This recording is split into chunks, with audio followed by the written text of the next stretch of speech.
Sejam todos bem-vindos ao canal Escola Dominical Brasil. Meu nome é Vanderlei Claudiano e todos os dias eu estou aqui compartilhando uma mensagem que é da designação do Vencei. E ontem, na mensagem que eu compartilhei, eu acabei dizendo um pouquinho sobre o dízimo, tá bom? E eu falei de uma maneira simbólica que quando nós não devolvemos, né, ao Senhor o nosso dízimo, é como se nós estivéssemos com a mão fechada, segurando esse dinheiro, sabe? E o que acontece? Se você está com a mão fechada, você não está apto a receber as bênçãos, porque é dando que se recebe. Então, quando você abre a sua mão, devolve o que é do Senhor, simbolicamente é como se você estivesse abrindo a sua mão, abrindo o seu coração para receber as bênçãos de Deus. Eu gostei bastante também de uma mensagem que enviaram para mim aqui no meu canal no YouTube, Escola Dominical Brasil. Foi da irmã Rosa Maria. Ela escreveu o seguinte: Bom dia, irmão Vanderlei. Ela conta que ela assistiu uma aula no instituto que ela aprendeu a respeito do dízimo da seguinte maneira: que o dízimo é, eu gosto bastante desse exemplo também, que o dízimo é como se você tivesse 10 laranjas e você devolve uma laranja ao Senhor. E o Senhor, ele é tão bondoso, tão misericordioso, que sabe o que ele vai fazer com aquela laranja? Ele vai espremer aquela laranja e vai fazer um suco de laranja e vai dar para você beber novamente. E não é assim que é feito. Você devolve o dízimo e o que acontece? O Senhor pega esse dízimo e reverte em bênçãos para a sua vida. É construído capelas, construída templos, tem todos os materiais de limpeza dentro da igreja, papel, tem papel toalha, tem ar-condicionado, tem ventiladores, giz, lousa, todos esses materiais. Sem falar aí nos materiais que nós usamos diariamente, como os aplicativos. Que aplicativos top, né, nós temos da igreja. A gente pode ver que a igreja não economizou em fazer um aplicativo de tecnologia para nós, tá bom? Nós temos o aplicativo da igreja, tem aplicativos de ferramenta da igreja também que nos ajuda tanto na liderança da igreja, a fazer os trabalhos da igreja, o Family Search, tudo isso. Olha só quantas bênçãos nós recebemos de volta pelo dízimo, né? Então, muito obrigado, irmã Rosa Maria, por ter enviado essa mensagem aqui, tá bom? Gostei bastante do exemplo. Hoje eu vou compartilhar com vocês a sessão 117, tá bom? Ontem eu compartilhei esse versículo também com vocês, que é o versículo 8, mas hoje eu vou ler ele inteiro. Ontem eu li só uma parte dele. O que está acontecendo aqui nesse contexto histórico da sessão 117? É uma revelação dada por meio do profeta Joseph Smith em Fayette, tá bom? Ele estava em Fayette. O que aconteceu? Ele saiu, né, da onde ele estava em Kitron e foi para Fayette. E também ele pediu para que todos os santos, né, todos os membros da igreja o acompanhassem. Muitos seguiram ele imediatamente e foram para Fayette. Alguns permaneceram lá em Kitron, tá bom? E nessa revelação aqui, ele dá um homem chamado... Essa revelação é direcionada para 3 pessoas, aliás, tá bom? Mas eu vou falar um pouquinho sobre isso. Ele dá essa revelação aqui a um homem chamado Oliver Granger. E ele deveria ir até Fayette e ler essa revelação para 2 irmãos que estavam lá, tá bom? Então, esse Oliver Granger, ele recebeu essa designação de ir para Kitron, e lá em Kitron ele deveria permanecer e cuidar dos assuntos da igreja, vender propriedades da igreja. Para quê? Para saldar as dívidas que havia feito lá mesmo em Kitron, tá bom? Então, era esse o objetivo lá. E também falar com esses 2 irmãos, ler essa revelação a esses 2 irmãos. As outras 2 pessoas que ele deveria ler essa revelação, esses irmãos aqui, o nome dele era William Marks e Neil K. Whitney. Neil K. Whitney, nessa revelação aqui, inclusive, ele foi chamado como bispo lá em Fayette. Então ele recebeu essa revelação e ele deveria ir para Fayette. E o outro é o William Marks, também teria um trabalho para ele fazer lá da obra do Senhor. Interessante que nessa revelação aqui é mencionada que eles não foram no primeiro chamado do profeta para ir para lá, quando pediu os membros ir, porque eles estavam com o coração deles na propriedade que eles tinham ali. Eles não queriam desfazer ou desfazer por um pequeno preço, e eles estavam ali naquele momento. E nessa revelação revela que eles devem desfazer rapidamente, ou seja, fazer todas as coisas necessárias e ir antes de começar a nevar.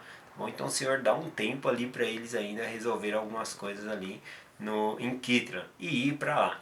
E eu sou muito grato que nessa revelação aqui, tanto o irmão Neil K. Whitney como o William Marks prontamente atende à revelação do Senhor, largando e indo, né, para Fayette ali.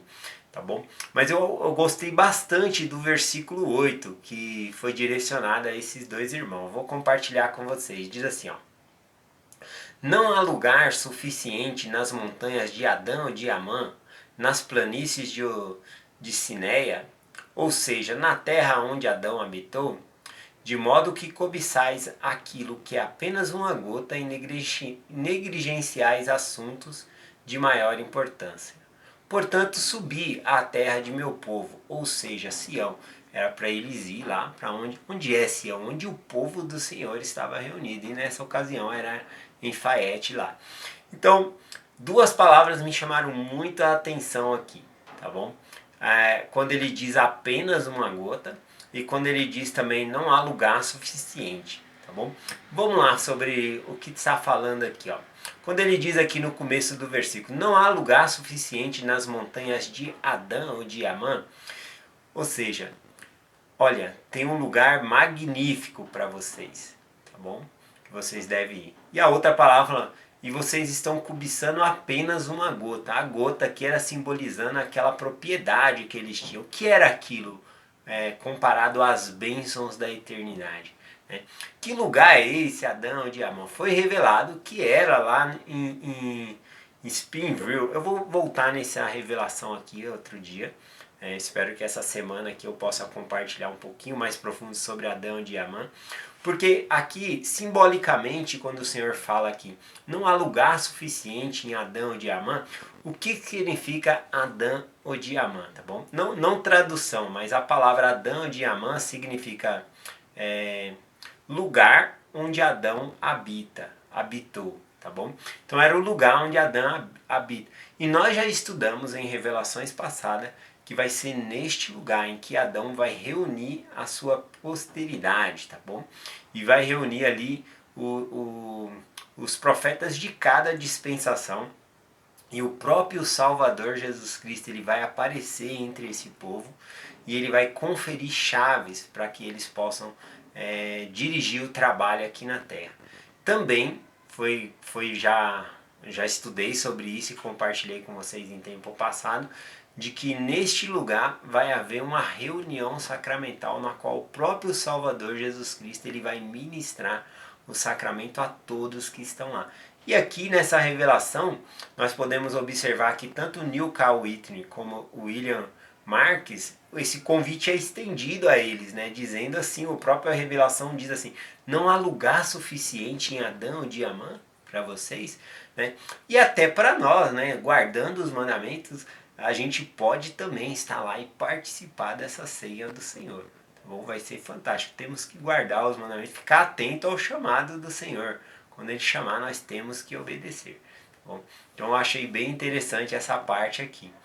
E aí ele fala, né, que cobiçais apenas uma gota, né?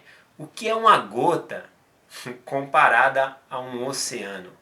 Deus, ele tem um oceano de bênção para você.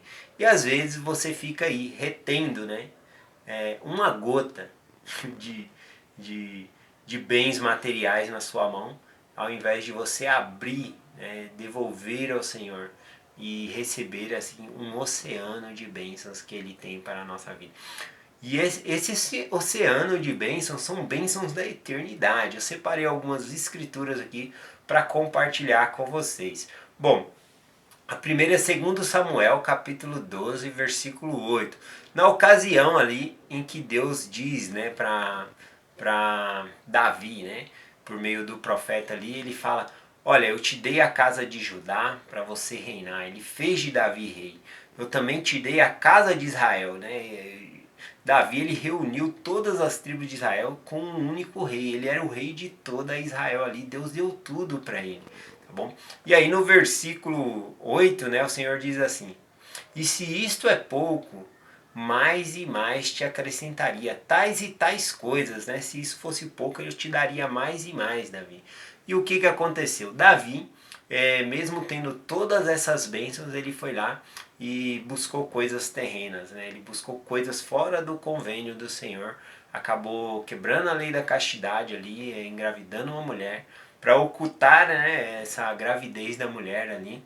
É, ele tenta ocultar, ele não consegue, aí ele manda matar, né, Urias, que era o esposo da mulher ali, para esconder, ou seja, ele se complicou mais ainda. Ou seja, por causa de coisas terrenas, por causa de seus desejos, de coisas momentâneas, de prazeres momentâneos, ele acabou perdendo as bênçãos, as enormes bênçãos que Deus tem na eternidade, né? Então Deus, ele tem um oceano de bênção para nós, e às vezes a gente só consegue enxergar aquela gota, aquele prazer momentâneo, aquilo que nós conseguimos ver ali na hora, ou aquela propriedade como é mencionada aqui na escritura, um carro, seja o que for.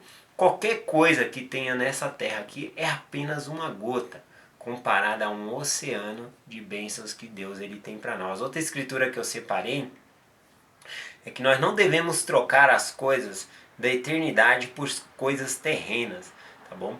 E aí eu separei aqui Gênesis 25, versículo 34, que é quando Esaú ele troca todas as bênçãos da primogenitura, das bênçãos da eternidade, né? As bênçãos que seria de Abraão, Isaac e Jacó ali, todas essas bênçãos por um prato de lentilha, tá aqui em Gênesis 25, 34. E Jacó deu pão a Esaú, e o guisado das lentilhas. E ele comeu e bebeu, e levantou-se e foi-se. E assim desprezou Esaú a sua primogenitura. Ou seja, ele trocou as bênçãos da eternidade por um prato de lentilha. O que é isso, né? Ou simbolizando, como na revelação que nós estamos estudando, o que é uma gota comparado, né, ao oceano, o que é um prato de lentilha comparado às bênçãos da eternidade. E Esaú trocou.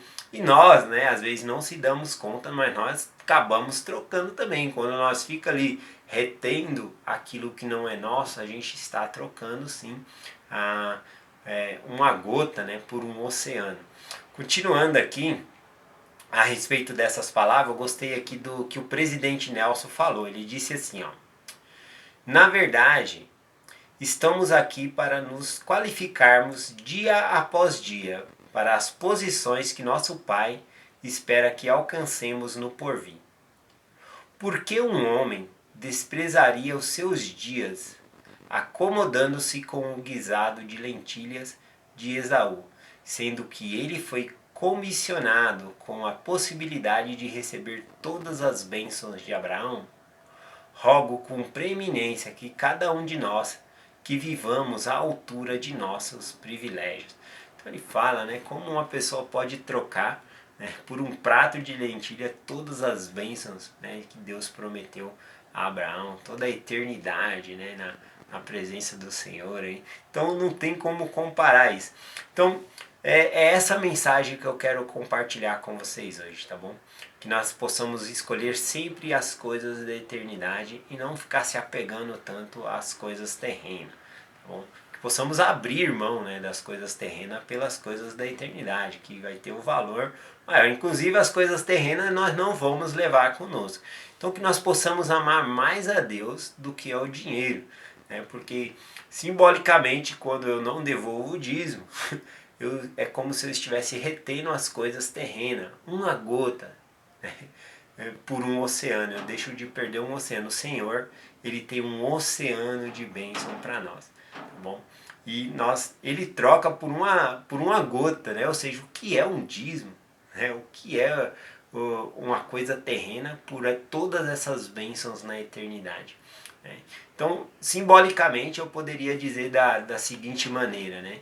Como que o Senhor ele pode pegar nós, simbolizando nós sendo uma gota desse oceano, uma gota se transformar no oceano. Quando nós nos despejamos né, no oceano, quando o Senhor coloca a gente no oceano, no meio dessas bênçãos, a gente faz parte de um oceano, a gente se torna o oceano.